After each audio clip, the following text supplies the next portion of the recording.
দুপুরের খাওয়া দাওয়া আমাদের সবার কমপ্লিট হয়ে গেছে। আর যেখানে আমরা সবাই খেয়েছিলাম সেই জায়গাটা এখন মুছে নিচ্ছি।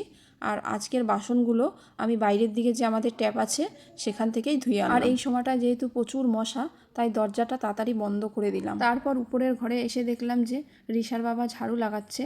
তো আমি বললাম যে দাও আমি একটু ঝাড়ু লাগিয়ে নিই। আর আমাদের যে এতদিন কিচেনে যে মিস্ত্রিরা কাজ করেছে তারা আর আসবে না, তাই নতুন মিস্ত্রি দেখতে হবে। এরা প্রায় 40 দিন ধরে এই কাজটা করেছে, যেখানে 15 দিনও লাগার কথা না। আমাদের প্ল্যান ছিল যে 2টো বেডরুমের ওয়ার্ড্রপ না হলে কমসে কম একটা বেডরুমের কমপ্লিট হয়ে যাবে, কিন্তু কিছুই হলো না। আমি সকালবেলা যে মেয়েদের স্কুলের জুতোগুলো ধুয়ে রেখেছিলাম সেগুলো শুকিয়ে গেছে, তাই ঘরে নিয়ে চলে আসলাম। আর এদিকে বাড়ির সমস্ত কাজ হয়ে গেছে। তো রিশার বাবা পুরো বাড়িটা পরিষ্কার করে দিল। পুরো বাড়িটা বলতে নিচের গ্যারেজ রুমটা আর পুরো সামনেটা ধুয়ে দিচ্ছে যতটা পারছে, আর সাইকেলগুলোও ধুয়ে দিল। তারপর এদিকে সন্ধে হয়ে গেছে, তো আমি সন্ধেটা দিতে চলে আসলাম। আর কালকে যেহেতু মেয়েদের স্কুল আছে, তো আমাকে এখন অনেক ড্রেস প্রেস করতে হবে।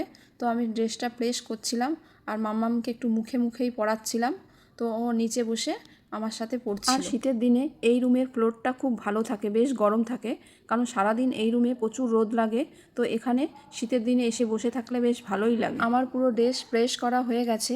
তারপরে আমি পুরো সেটগুলো আলাদা আলাদা করে নিচ্ছি, আর যেটা কালকে লাগবে সেটা নিয়ে নিচের ঘরে চলে আসলাম। আর সাথে যেই জামা কাপড়গুলো আমি আলনাতে রাখি সেগুলোও নিয়ে আসলাম। এই জামা কাপড় গোছানো আর প্রেস করতে করতে পুরো আমার মাথা যন্ত্রণা হয়ে গেল। দেখো, তারপরে আমি নিচে এসে আলনাটাকেও গুছিয়ে নিচ্ছি। আর রিশা একবার আমাকে কিছু জিজ্ঞাসা করতে ক্যামেরার সামনে চলে আসছিল ভুল করে, তো তাড়াতাড়ি করে সরে গেল। তো আজকের ভিডিওটা আমি এখানেই রাখছি। ভালো লাগলে একটা লাইক করে দিও। টাটা।